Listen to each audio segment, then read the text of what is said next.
Halo semuanya, kali ini kita membahas tentang mitigating plagiarism and AI misuses in programming. Dan kita akan lebih ke arah melihat current trends dan juga future direction-nya. Materi ini sudah pernah disampaikan di webinar Bina Nusantara University secara online.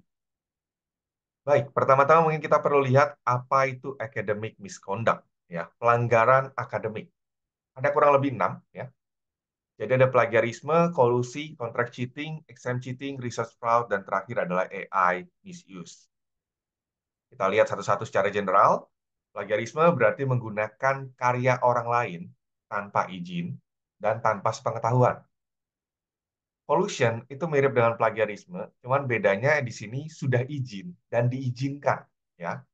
Diizinkan untuk menggunakan tanpa acknowledgement. Kalau ada namanya contract cheating, ini berarti membayar seseorang dengan uang ataupun insentif lainnya untuk mengerjakan tugas kita. Ada yang namanya exam cheating, ini berarti kita menyontek pada saat ujian. Ada research fraud, ini berarti falsifikasi dan fabrikasi. Jadi ketika melakukan riset, kita menggunakan data buatan kita sendiri atau mengubah data yang sudah ada. Terakhir yang paling baru adalah AI misuse atau penyalahgunaan kecerdasan buatan. Nah, kita akan bahas plagiarisme dan kolusi terlebih dahulu. Jadi ini menggunakan karya seseorang tanpa acknowledgement yang jelas.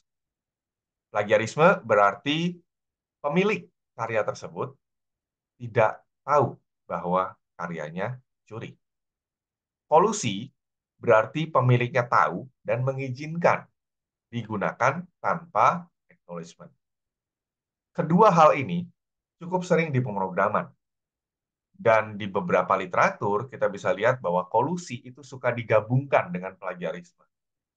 Jadi kadang orang bilang plagiarism, tapi itu artinya sebenarnya merefer ke dua hal, yaitu plagiarism itu sendiri dan collusion. Tergantung dari definisinya. Yang terakhir, ada yang disebut dengan AI misuses. Memang sebenarnya ini bisa di mapping kemanapun ya, ke penyalahgunaan eh, atau apa ya namanya, kesalahan ya, kesalahan akademik manapun. Jadi bisa masuk plagiarisme, kolusi, ke contract cheating, exam cheating, research fraud, itu bisa manapun. Tapi sebagian besar, ya, sebagian besar itu dikategorikan ke dua hal, yaitu plagiarisme dan yang kedua adalah contract cheating.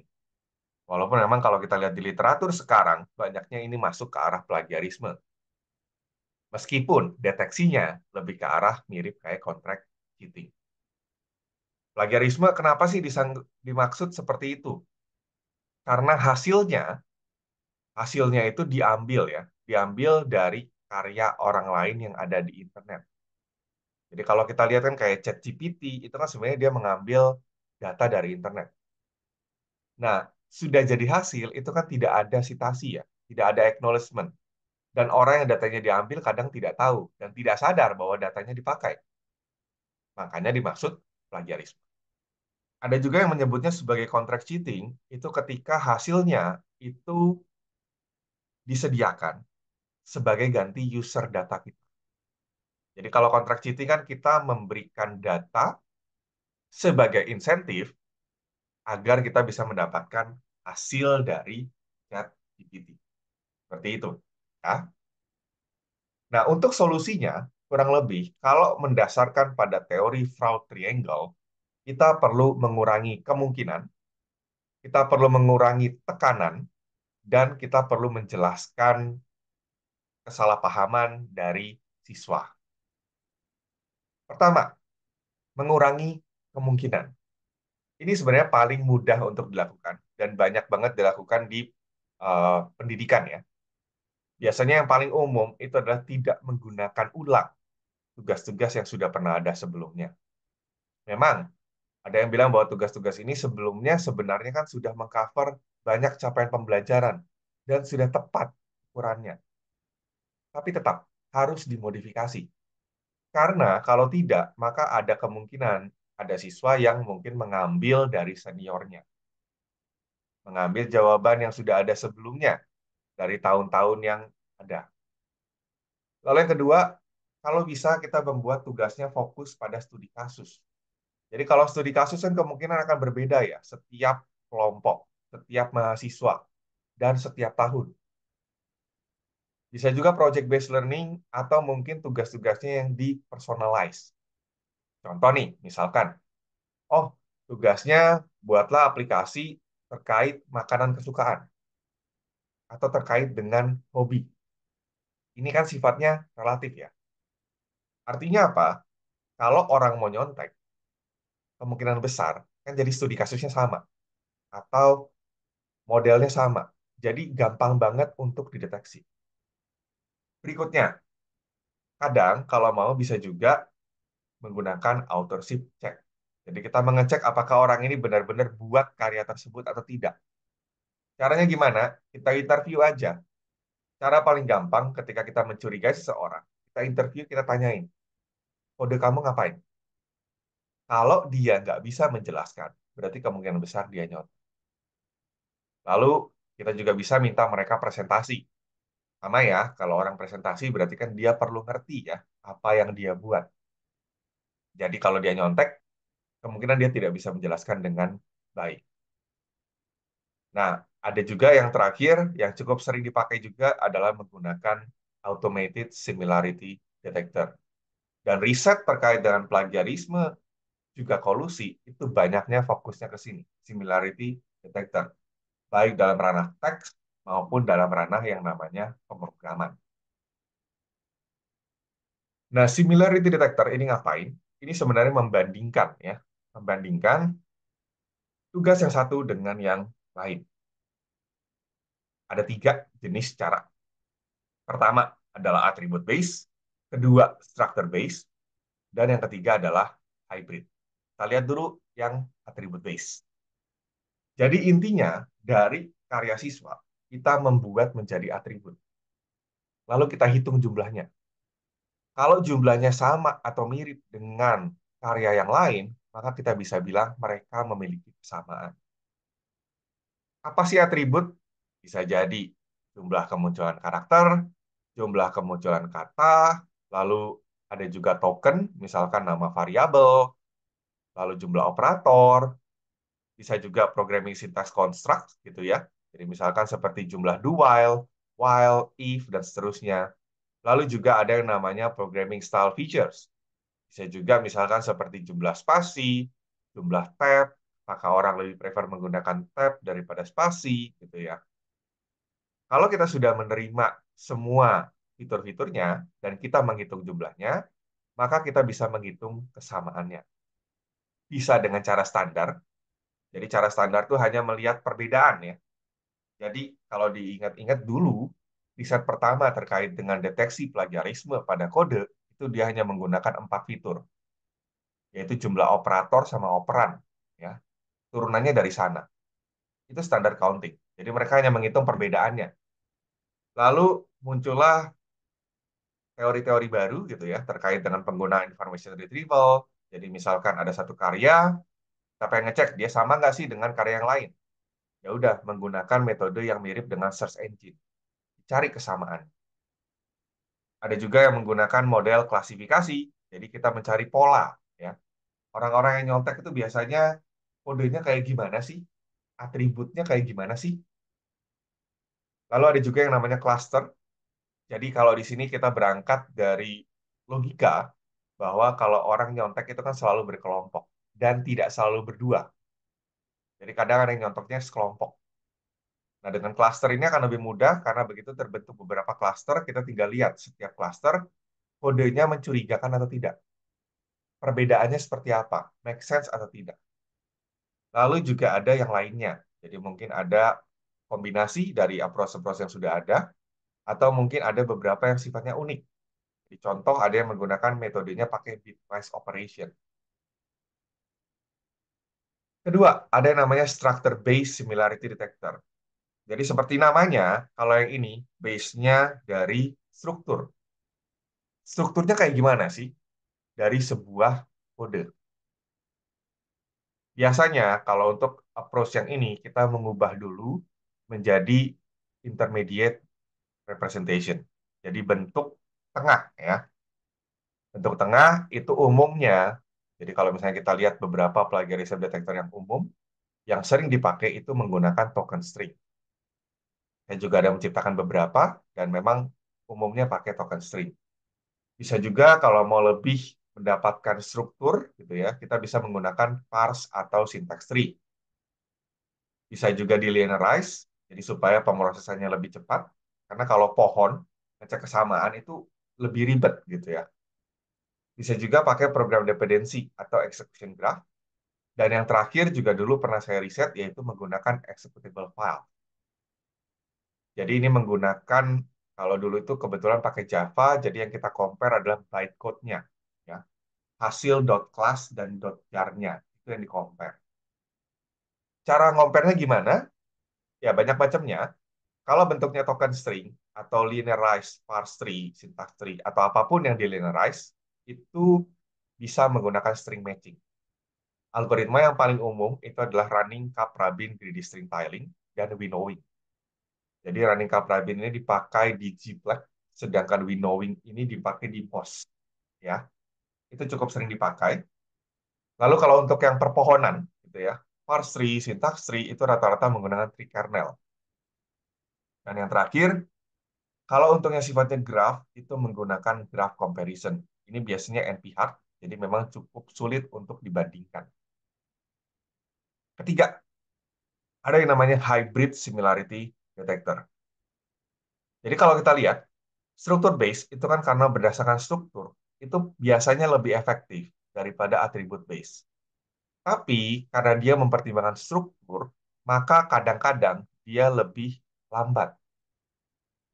Hybrid mencoba ya mengkompensasi antara efisiensi atau efektivitas. Contoh, kalau mau efektivitas, maka struktur base itu hasil kesamaannya bisa dipakai jadi sebuah fitur di atribut base. Jadi dua kali kerja sebenarnya. Otomatis lebih lambat ya, lebih lambat, tapi dia bisa jadi lebih efektif karena dia mempertimbangkan juga struktur ya. Lalu ada juga efisiensi.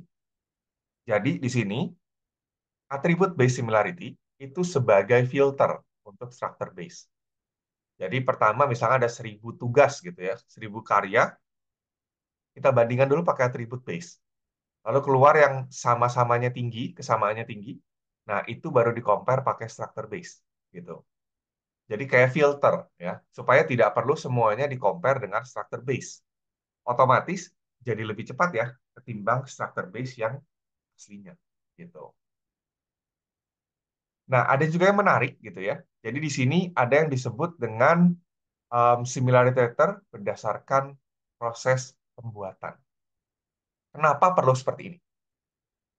Kesamaan yang tinggi itu tidak selamanya hasil dari plagiarisme. Jadi ada tuh kayak misalkan kalau tugasnya simple, contoh ya pemrograman Hello World, pasti hasilnya sama. Mau apapun yang terjadi, mau nyontek nggak nyontek hasilnya sama, gitu kan? Atau mungkin misalkan hitung permutasi, ya permutasi mungkin ada beberapa variasi tapi tidak terlalu banyak jika dibandingkan dengan tugas-tugas yang sifatnya buatlah aplikasi jual beli. Nah, beda ya, gitu kan? Jadi sebenarnya di sini kesamaan itu relatif, gitu kan? Dan tidak selamanya itu bisa dihasilkan dari plagiarisme. Nah, karenanya beberapa detektor itu mencoba mengambil informasi tambahan dari proses pembuatannya. Caranya gimana? Caranya biasanya kita buat IDE yang spesifik, gitu kan? Lalu setelah itu IDE itu akan menambahkan informasi ke dalam kodenya. Contoh, ada riset yang pakai timestamp. Jadi waktu yang digunakan ketika melakukan aksi save atau simpan. Jadi setiap kali kita save, ada tambahan timestamp. Dan itu nanti akan coba dibandingkan. Kalau timestampnya sama, ya kemungkinan berarti ini hasil kopian. Terus berikutnya, ada juga yang sifatnya watermark. Jadi di sini supaya tidak terlihat, maka watermarknya dalam bentuk spasi dan tab. Gitu ya. Spasi, tab, enter itu bentuknya seperti itu. Jadi dikodekan. Ada juga yang menggunakan completion progress. Jadi dia hasil prosesnya ini apakah sesuai nggak sih dengan kerjaan yang sebelumnya. Ada juga yang lihat dari keystroke, jadi kita menekan keyboardnya seperti apa, gitu ya. Nanti dibandingkan polanya. Ada juga code edit, jadi kita melakukan save, lalu kita delete, update itu seperti apa. Ada juga yang terakhir yang unik yaitu posisi tempat duduk. Ini kebetulan risetku dengan mahasiswa S1 dulu, gitu ya. Jadi kita ketika mereka submit tugas, mereka perlu submit posisi tempat duduknya. Dan kita punya mapping tuh, tempat duduk setiap lab. Nah, untuk similarity detector, biasanya ada beberapa preprocessing yang perlu dilakukan. Ini adalah jenis-jenisnya, gitu ya. Dari comment removal, delimiter removal, jadi kayak buang titik koma, identifier, jadi kita buang nama variabel, lalu kita buang semua yang di luar dari keyword, ada juga yang membuang angka, ada yang membuang string constant, access modifier seperti public, private, ada package yang dibuang, ada template code. Jadi kalau kita misalkan menggunakan kode berbasis template, misalkan nih pakai API atau pakai library. Nah, itu kan pasti sama ya sintaksnya. Kita bisa buang. Ada single character token removal, jadi kita buang karakter yang cuma satu gitu ya.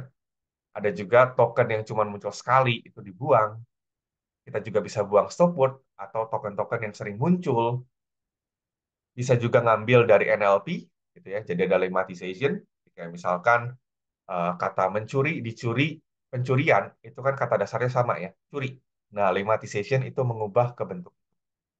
Ada juga lower casing, jadi huruf besar itu semua dikecilkan. Ada mengubah bentuk variable declaration. Jadi kalau misalkan ada satu statement yang sekaligus mendeklar dua variabel, dipisah jadi dua statement. Ada juga yang mengubah ya fully qualified names dengan nama yang lebih simple. Ada juga yang mengganti pemanggilan metode atau fungsi dengan isinya. Dan bisa juga ada yang rename ya. Jadi nama-nama variabel, nama-nama konstanta itu semua diubah menjadi nilai yang sama. Ada juga yang terakhir yaitu linearisasi dari pohon sintaks atau parse tree. Gitu ya. Ini sebenarnya tidak semuanya harus diimplementasikan. Jadi yang umum itu biasanya token renaming sama common removal. Gitu ya. Tapi yang lain sebenarnya ada. Jadi sebenarnya ini ada studi lain juga yang saya pernah lakukan. Jadi saya pernah mencoba melisting ya, melisting preprocessing apa saja yang sudah pernah dilakukan untuk similarity detector. Lalu berikutnya kita juga perlu tahu yang namanya plagiarism level. Jadi di sini ada level 0 sampai level 6. Tentu level 0 itu artinya yang paling simple, artinya verbatim copy. Kita cuma salin, tidak ada perubahan apapun. Nah, level 6 itu adalah level yang paling tinggi, yaitu logic change, di mana tidak semua orang bisa melakukannya. Ini biasanya untuk anak-anak yang pintar, tapi dia malas. Jadi akibatnya dia ambil kode orang, dia samarkan, dia ganti logikanya sedikit, supaya tidak kelihatan sama. Nah, level 1 itu terkait dengan komen, ya, permainan di komentar dan white space. Lalu level 2 itu adalah di nama variabel, nama konstanta, gitu ya. Lalu level 3 ini ada terkait dengan posisi ya, atau lokasi dari deklarasi variabel dan fungsi. Lalu level 4 ada terkait dengan struktur fungsi. Jadi diubah nih strukturnya. Misalkan yang ini jadi parameter, sekarang tidak jadi parameter. Lalu yang kelima itu mengubah program statement. Jadi maknanya sama, tapi mungkin bentuknya berbeda. Contoh, for diubah jadi while, atau sebaliknya. Nah, ini sebenarnya adalah similarity detector yang muncul dan dapat digunakan secara publik, gitu ya. Ini kebetulan diambil dari studi saya yang lain. Jadi kita kemarin melakukan literatur review dan ada listnya kurang lebih sekitar 20-an ya. 20-an dan beberapa bisa handle teks juga. Linknya bisa dilihat di situ, gitu ya. Kalau untuk pemrograman tentu nanti ada bahasa pemrogramannya ya. Ada bahasa pemrogramannya, banyaknya sih fokusnya di Java dan Python. Yang umum itu ada Gplex sama MOS gitu ya. Lalu yang saya buat sendiri adalah Strange, itu yang ada di referensi 94. Nanti mungkin bisa dilihat juga literaturnya ada di referensis. Nah, Kebetulan setelah studi literatur itu, saya menciptakan dua tool lagi, yaitu S-Strange dan C-Strange. Jadi ini adalah perpanjangan dari Strange. Kalau C-Strange ini fokusnya ke comprehensiveness, jadi dia menampilkan tiga jenis kesamaan. Jadi otomatis kalau tugasnya sederhana, itu tetap bisa dilihat perbedaannya. Tugasnya kompleks, juga tetap bisa dilihat perbedaannya. Karena ada tiga level kesamaan. Dari level kesamaan yang superficial, jadi kesamaan dari sisi yang apa terlihat gitu ya, atau kesamaannya yang sisi semantik gitu. Ada juga S-range, ini namanya fokus ke scalability. Jadi ini mencoba menggunakan algoritma yang lebih cepat ya, lebih cepat dan bisa untuk data besar. Ini di-expand lebih jauh oleh saya gitu ya untuk covering bahasa-bahasa pemrograman lain seperti C Sharp, Dart, dan bahasa pemrograman web. Ini contoh tampilan DC Strange ya. Jadi ada bentuk jenis kesamaannya, gitu kan? Ada pseudosemantik, ada sintaktik, dan surface. Lalu kita bisa lihat jenis kesamaannya di kiri kanan. Nah ini sebenarnya S-Strange juga sama ya. S-Strange juga mirip, cuman mungkin dia lebih simpel karena dia tidak menampilkan tiga jenis kesamaan. Nah perlu diingat bahwa kesamaan itu tidak selalu berarti plagiarisme. Kesamaan itu bisa jadi karena kode-kodenya wajib dipakai untuk kompilasi, lalu kode-kode yang memang dikasih sama dosennya, ya, termasuk template. Lalu bisa juga kode-kode yang menggambarkan implementasi yang intuitif, atau bisa juga kode-kode yang disarankan oleh asisten atau mungkin teman, gitu ya. Nah, kita bahas sedikit tentang yang namanya AI detector. Jadi, gimana cara mendeteksi kode yang ternyata pembuatannya dibantu oleh AI? Berdasarkan salah satu studi yang pernah saya buat, ya, bahwa siswa yang menggunakan AI, ya, yang menyalahgunakan AI, itu bisa mengerjakan tugas dua kali lebih cepat dengan hasil yang serupa dengan orang yang tidak menggunakan AI. Cuman, kalau kita lihat, AI di sini punya kelemahan, yaitu kode yang dibuat itu biasanya kompleks dan punya cara penulisan yang berbeda dengan siswa-siswa pada umumnya. Jadi tampak ini seperti dibuat oleh profesional. Jadi kalau kita lihat beberapa kode itu menggunakan lambda expression gitu ya kalau di Python, atau menggunakan if else yang sifatnya satu baris. Itu jarang banget dipakai sama siswa gitu ya. Biasanya AI detector yang sekarang ada itu bergantungnya pada pola-pola yang sifatnya anomali. Saya juga sempat buat satu riset tentang ini gitu ya. Dan ya sama fokusnya di code anomali. Ini identifikasinya bisa pakai cara yang simple gitu ya, bisa juga pakai klasifikasi dan bisa juga menggunakan yang namanya clustering. Semuanya sudah pernah saya lakukan gitu ya satu-satu gitu ya. Yang cukup efektif adalah di classification atau simple counting. Clustering ternyata kurang, terutama kalau misalkan banyak yang menggunakan AI, itu clusteringnya jadi cukup ini ya, cukup tidak efektif. Ada beberapa AI detector yang bisa dipakai secara umum gitu ya. Ini juga hasil dari review saya yang lain gitu ya. Kurang lebih ada 8. Jadi saya punya studi yang membandingkan performanya gitu ya. Nanti kalau mau dilihat bisa lihat di referensi. Nah, yang kedua, tadi kan baru 3 ya. Ada baru pertama ya, strategi untuk eh, menangani di fraud triangle. Yang kedua adalah mengurangi tekanan. Tekanan untuk menyontek. Jadi siswa itu kadang-kadang dia nyontek karena dia tertekan. Dan dia nggak tahu cari minta tolong kemana. Gitu. Nah, solusinya apa? Pertama, biasanya kadang orang tertekan karena kepepet. Nah, di sini untuk mengurangi kepepetnya, kita bisa mengincentivize tugas-tugas yang dikumpulkan lebih awal. Misalkan kita kasih nilai lebih tinggi, atau mungkin kita pakai gamifikasi, gitu ya. Terus kedua, mini small programs approach. Jadi di sini ketika kita memberikan tugas, kita nggak usah kasih tugas yang gede dan ribet, tapi kita kasih kecil-kecil dan simple. Dan ini juga kita bisa menggunakan yang namanya pair programming atau tugas kelompok. Ya, jadi kalau kita kasih tugas besar gitu kan, kalau dikerjakan berkelompok mungkin bebannya akan lebih enak ya, gitu ya, lebih ringan. Nah, yang ketiga dari Flow Triangle adalah clarify student misconception. Jadi di sini tentu kadang-kadang siswa itu nyontek karena dia salah paham terkait definisi plagiarisme. Atau mungkin dia melihat, oh yang lain juga ngelakuin hal itu, kenapa gue enggak? Gitu ya.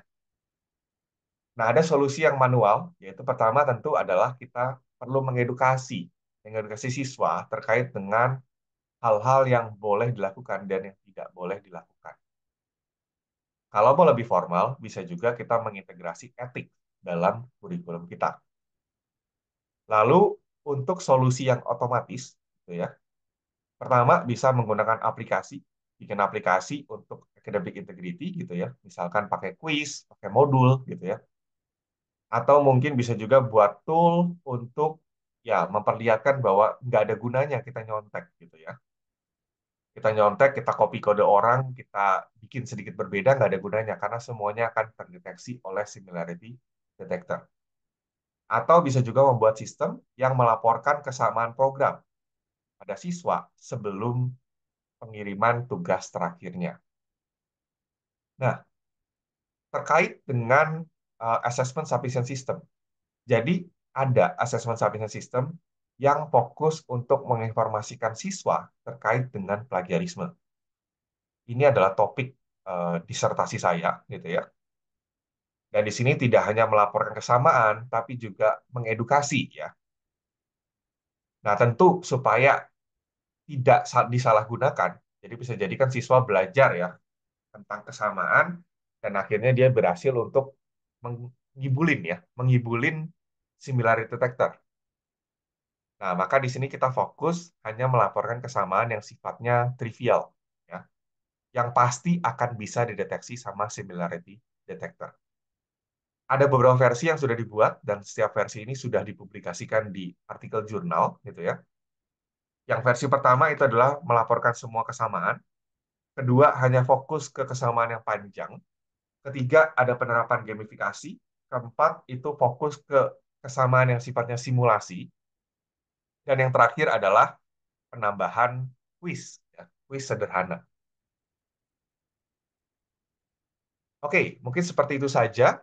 Dan ini adalah referensi-referensi yang sudah ada, gitu ya. Jadi referensi pertama adalah disertasi saya dari University of Newcastle. Ini terdiri dari 22 artikel 3D Scopus sebenarnya, ya. Dan 5 diantaranya adalah jurnal artikel dengan faktor dampak dan memang cukup diakui di computing education. Lalu ada juga tadi kalau untuk similarity detector yang bisa diakses secara publik itu ada di sini di working group report ya dengan beberapa kolega dari luar negeri.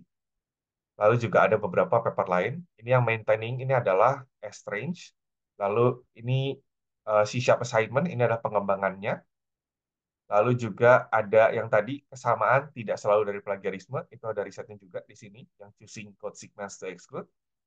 Lalu ada ini adalah studi ya, inappropriate benefit, ini adalah studi terkait dengan pengukuran dampak AI ya dalam penyelesaian pemrograman. Lalu di sini ada AI detektornya gitu ya, dipublish di Education and Information Technologies. Lalu ini yang detecting LLM generated text ini adalah komparasi ya, komparasi AI detektor yang ada.